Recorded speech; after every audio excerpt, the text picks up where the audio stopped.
Jaran Bangkal dan Jaran Lejong sedang dalam perjalanan berkuda untuk meninjau desa-desa di sekitar Gunung Anjasmara.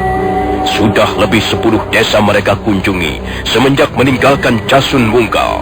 Sekarang mereka tiba di desa yang baru mereka kenal karena letaknya yang susah dicapai. Nama desa itu Lopandak.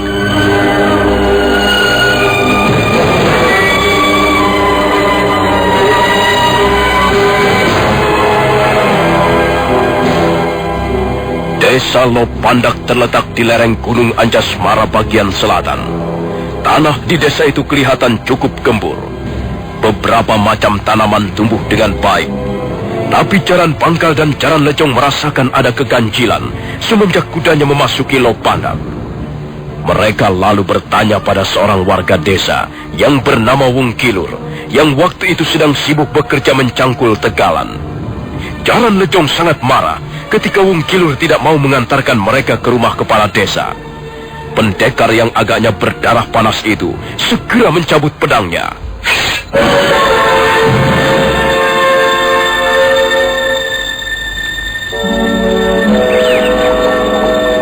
Wung Kilur, kau tinggal memilih mengantar kami ke rumah kepala desa atau menjadi mayat. Ampun, Tuan. Ampun. Kau berani sok-sokan di depan wakil-wakil pemerintah Kediri. Kau merasa dirimu sudah campur? Tidak, Tuan. Saya mohon maaf. Maaf? Apa yang kau andalkan hingga kau berani menentang keinginan kami? Hah? Kau punya ilmu kanuragan ya? Kau belajar kanuragan ya? Siapa gurumu? Hah?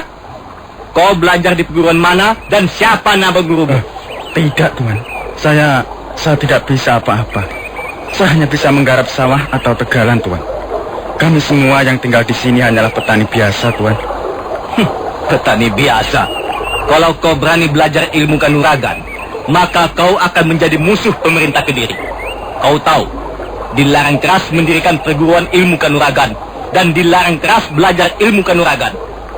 Barang siapa tidak mentaati peraturan ini, dianggap menentang pemerintah Kediri. Orang itu bisa langsung ditindak dan dijatuhi hukuman berat. Ampun, Tuan. Mana berani saya menentang pemerintahan Kediri. Saya orang kecil, Tuan.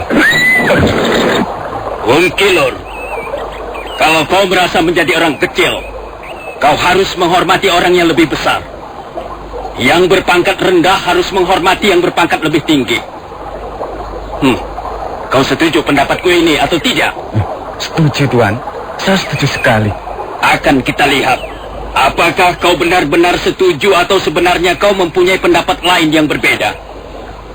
Aku akan menguji kata-katamu itu. Apa yang sedang kau pegang itu, Wung Kilur? Ini cangkul, Tuan. Iya, cangkul. Kau tentunya sangat menyayangi cangkulmu itu. Iya, Tuan. Saya sangat menyayangi cangkul saya ini. Saya merawatnya dengan baik karena saya menyayanginya. Lihat saja, Tuan. Gagangnya bagus bukan? Gagang cangkul ini saya buat dari pohon mandana yang sudah tua umurnya. Saya selalu mencuci bersih setiap selesai menggunakan cangkul ini, Tuan. Iya. Bagaimana kalau cangkulmu yang bagus itu kau rawat dengan baik, yang kau sayangi? Aku minta, Wung Kilur. Apa maksud Tuan? Apa bicaraku kurang jelas? Kakang Jaran Bangkal menginginkan cangkulmu itu, goblok. Kalau kau menghormati kami, menghargai kami karena pangkat kami yang lebih tinggi, maka kau tak perlu berpikir 2 kali untuk menyerahkan cangkulmu itu. Tapi Tuan, cangkul ini sangat berharga bagi saya. Justru karena cangkul itu berharga, maka aku minta.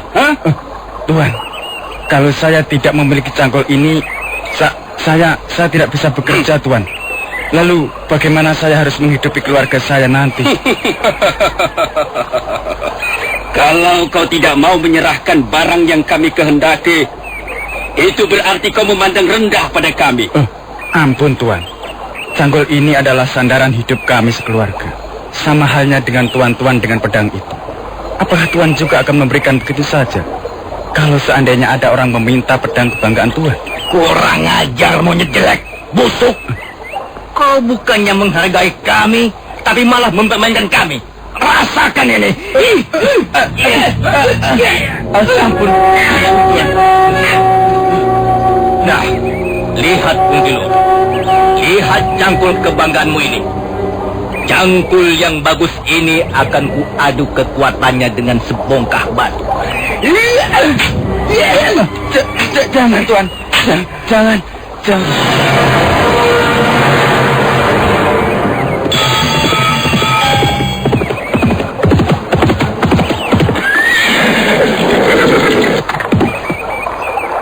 Ada apa, Paman Wungkilur?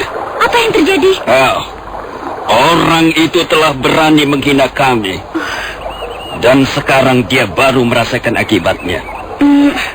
Tuan-tuan ini siapa? Aku Jaran Bangkal. Dan dia sahabatku, Jaran Lejong.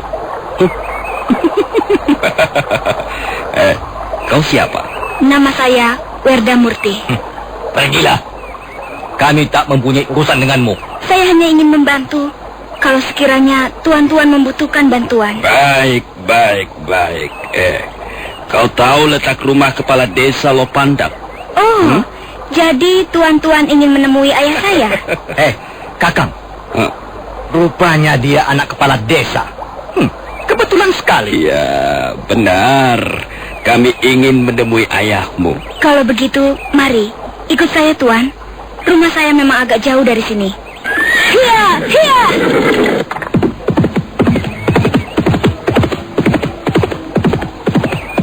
Wungkilur, kali ini kau kuampuni.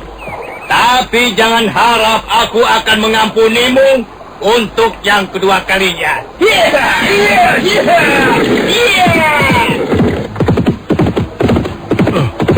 Orang-orang itu kebangetan sekali. Tidak punya perasaan. Cangkulku dipatah-patahkan. Prajurit-prajurit Kediri memang sombong dan semena-mena. Kalau saja aku tidak ingat perkataan Raka Wigirang, lurah desa Lopanda ini. Mereka pasti sudah kulawan habis-habisan.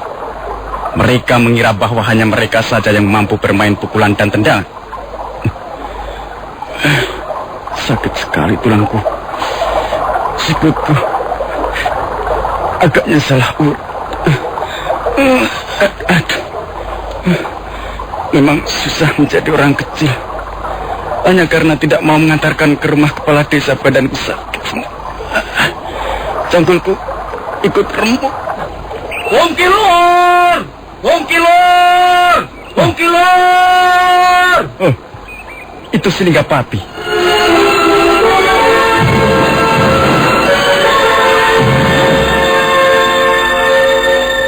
Ada apa, Wungkilur? Mengapa wajahmu biru dan bengkak-bengkak? Apa yang terjadi? Orang-orang itu tadi.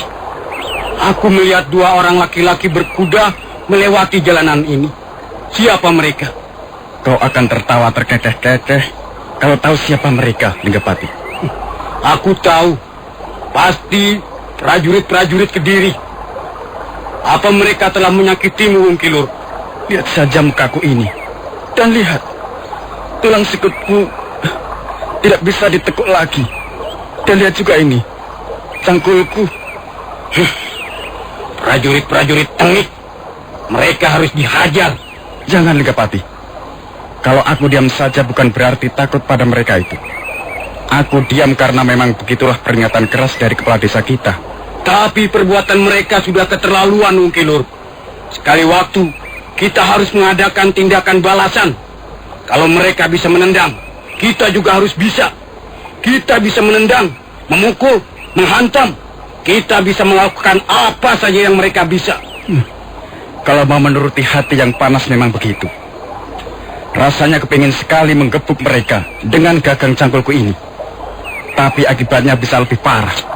Tapi kalau kita terus-menerus diam, tidak mau melawan, perbuatan biadab mereka bisa semakin merajalela. Dipukul diam, ditendang diam, dicaci maki, diludahi diam.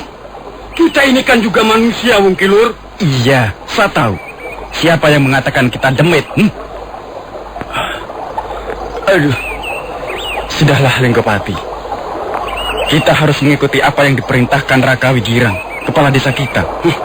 Tapi menurut pendapatku, larangan keras untuk melawan, untuk membalas perbuatan mereka itu sepertinya tidak adil. Sudahlah. Kau malah bicara tentang keadilan segala. Itu tidak banyak gunanya. Keadilan tidak dibicarakan ngalor ngidul. Keadilan adalah hak setiap orang. Dan wajahmu yang biru bengkak itu yang kau maksudkan dengan hak. Dan tulang sikutmu yang bengkok itukah hak yang harus kau terima? Kalau begitu, lebih baik aku tidak memperoleh hak-hakku. Aku tidak membutuhkan keadilan. Linggapati, jangan terburu nafsu. Tidak, Ungkilur. Kendalikanlah dirimu, bukan untuk siapa-siapa, tapi untuk kesejahteraan kita semua juga nantinya. Tidak. Mereka telah mencambuk kita terlalu keras. Aku tidak bisa membiarkan pemandangan seperti ini terjadi di desa kita. Aku lahir dan dibesarkan di Lopandak. Aku tidak akan terima melihat desaku diinjak-injak. Kekejaman ini suatu ketika akan kubalas, Ungkilur.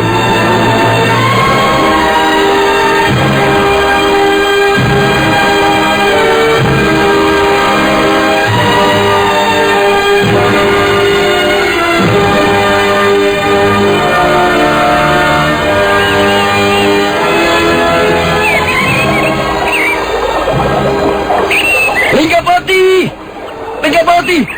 Wah, anak muda di mana-mana sama. Berdarah panas, tapi kalau sampai dia tak mampu mengendalikan dirinya, gawat.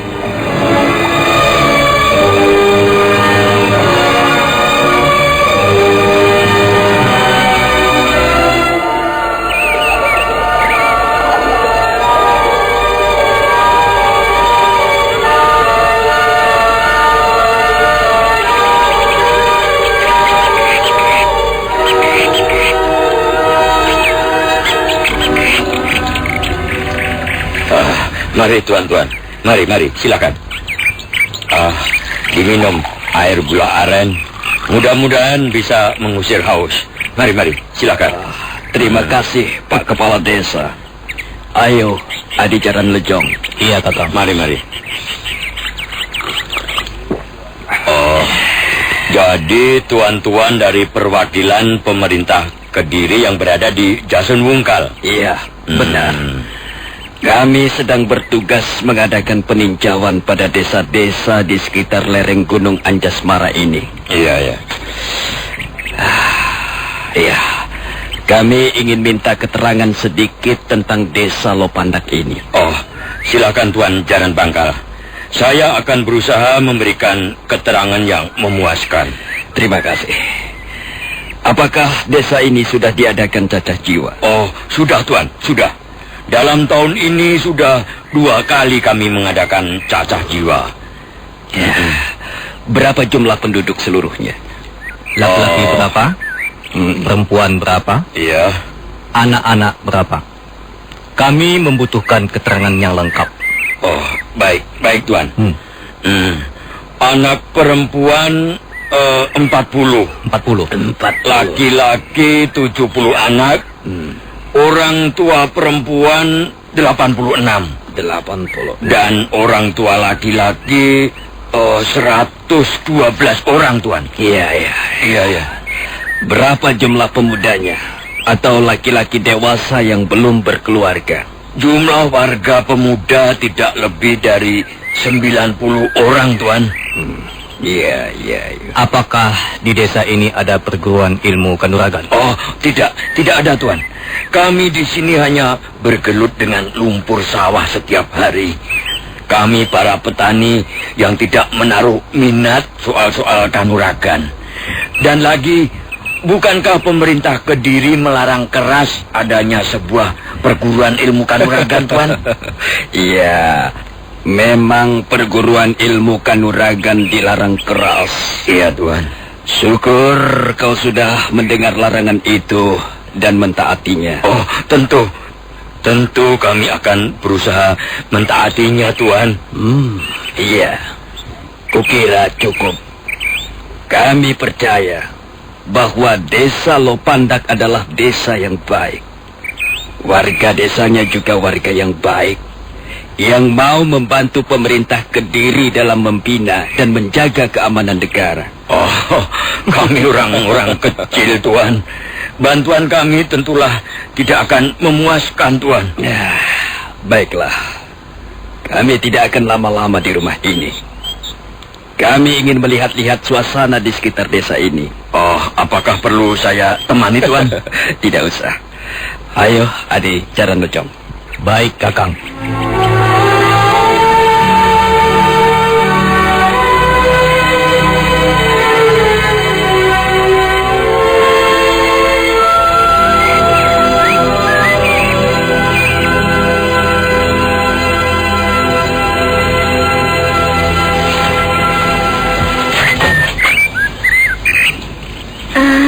Apakah mereka kelihatannya mencurigai kita, Ayah? Oh, aku tidak tahu pasti, Nak. Tapi sepertinya mereka menyembunyikan kecurigaan. Mereka bertanya tentang jumlah warga desa. Merdamurti. Iya, Ayah. Kau melihat sendiri apa yang mereka lakukan terhadap Wong Kilur? Mereka menganiaya Paman Wong Kilur dan meremukkan cangkulnya. Oh. Ketika saya datang, mereka sudah berhenti memukul. Oh, apa Wong Kilur kelihatan melawan? Tidak, Ayah. Saya tahu persis. Paman Wong Kilur sama sekali tidak melawan. Bahkan, dia diam saja ketika orang yang bernama Jaran Lejong melempari mukanya dengan lumpur sawah. Ya. Perbuatan mereka benar-benar sudah keterlaluan. Kemarin aku mendengar berita 2 orang lagi mati di desa Junggrang. Belum lama ada 4 orang luka-luka parah di desa Gruguh. Dan terbukti pelakunya adalah prajurit-prajurit Kediri. Kapan kesewenang-wenangan ini akan berhenti? Saya takut mereka yang berdarah panas tidak sabar lagi, Ayah, lalu mengadakan perlawanan. Oh, tidak. Itu tidak boleh terjadi. Kita harus mampu menahan diri. Sebab tugas yang dibebankan pada desa Lopandak ini bukan sembarangan. Iya. Ini menyangkut masalah negara. Kita harus merahasiakan rencana besar ini. Dan tidak boleh bocor sebelum saat perlawanan tiba.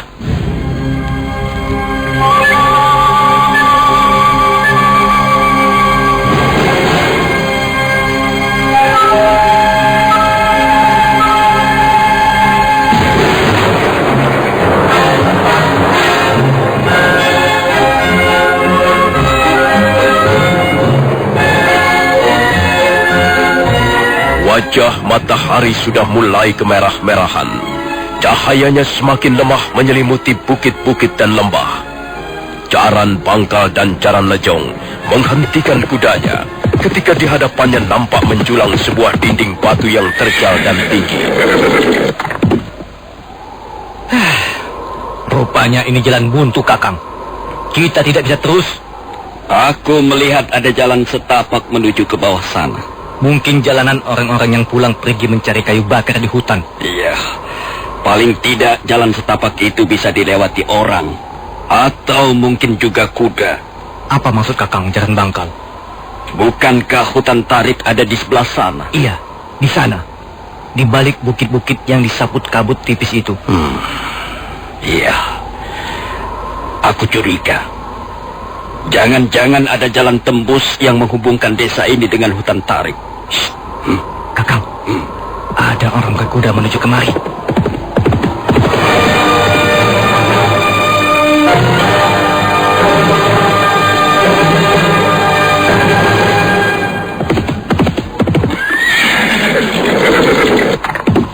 Hei, siapa kau?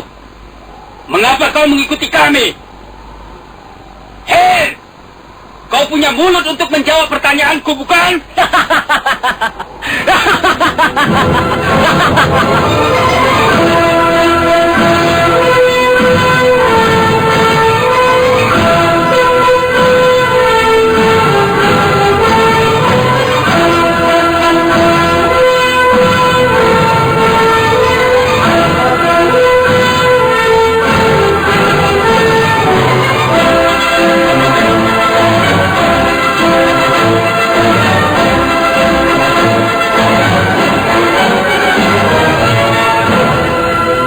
Jaran Lejong menengok ke arah Jaran Bangkal.